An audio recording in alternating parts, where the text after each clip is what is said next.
We're going to talk in more detail now about our two examples that we're chiefly interested in. First one being a mass on a spring. And I hope you can agree from your work last year and your general experience of springs that every time you stretch a spring or compress a spring, you get a force resulting from that, or you must apply a force to make that happen. And that depends on K, the spring constant, K being a mechanical value based on the materials, the tightness of the coil, etc., of the spring. And I hope you can agree that if the force, the restoring force, or if you prefer the force you must apply to it, I hope you can agree that that depends on the size of the spring constant and how much you displace it from the equilibrium position. If we have a spring and we stretch it a long way, obviously you're going to have to apply more force to get that to happen. And again, this minus sign here shows that the force acts opposite to the direction of this displacement. If I pull this mass out, the force will act back towards the equilibrium position. I hope now we can take the next step and we can say, well, F is also dependent on mass times acceleration in any system. So we could say, well, okay, if F equals minus ky, F also equals ma.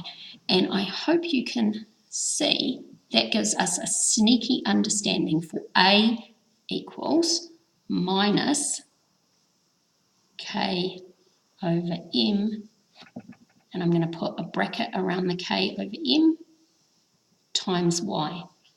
And so this is the basic formula for simple harmonic motion.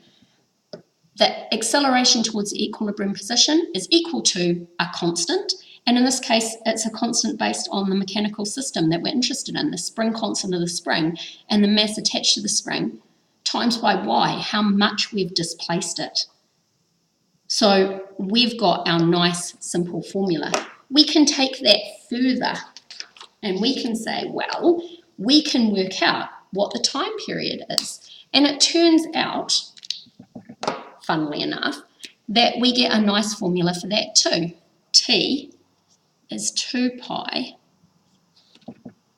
square root m over k. Okay, and I hope you can see from that the natural period, the time period of a mass oscillating on a spring depends on two constants. It depends on its mass and it depends on how strong or stretchy the spring is. Obviously, if K changes, if you swap out the spring for another one, you get a different time period. If M changes, you get a different time period. And those affect the simple harmonic motion of this system. So you can actually predict or set up deliberately a simple harmonic system with a time period you're interested in, depending on what mass and spring you choose. And I hope you can see situations where that would be useful. So that's masses on springs. Let's take a look at our second example, pendulums. Pendulums are basically a mass on a string. But instead of using the elastic potential energy stored in the spring, the way that a mass on a spring does, we instead have a situation where we have a mass, the mass of our pendulum, pulled out to the side. Okay, and I hope that I don't have to do all the maths for this and that you'll just accept that we are going to have a weight force acting and a tension force acting, and when we resolve them, we will get this inward acting force. Okay, and it's going to depend on this angle here that I'm going to call theta. And then we know that this tension force equals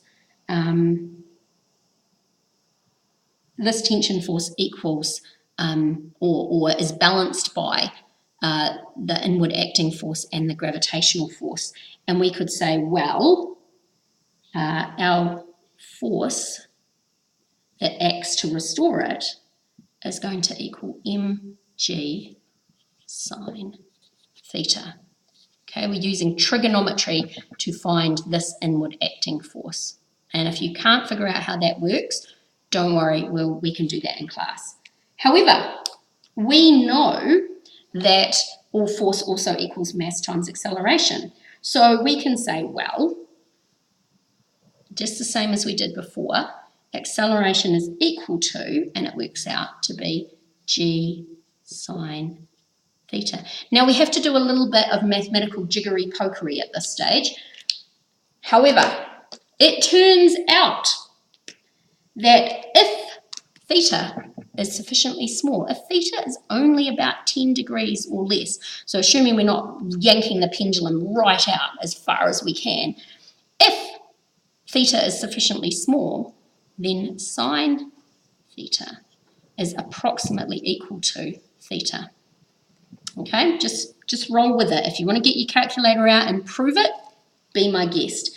And therefore, if sine theta is approximately equal to theta, we can work out how big theta is by using the length, and I'm going to use a curly L here, just accept that's an L, the length and the displacement, okay, y.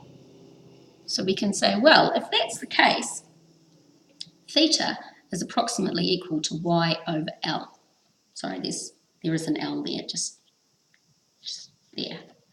Okay, which gives us overall our formula for our simple harmonic motion.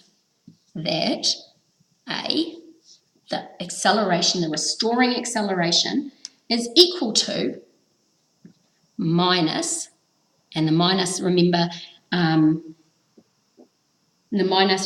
comes from the fact that the acceleration is restoring, is away from the displacement, minus g over L times y.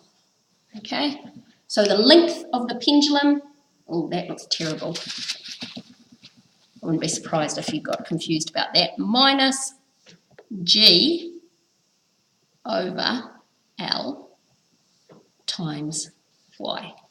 Okay, so the acceleration of the pendulum, the inward acting acceleration, it's minus because it's opposed to the displacement, g over L times y.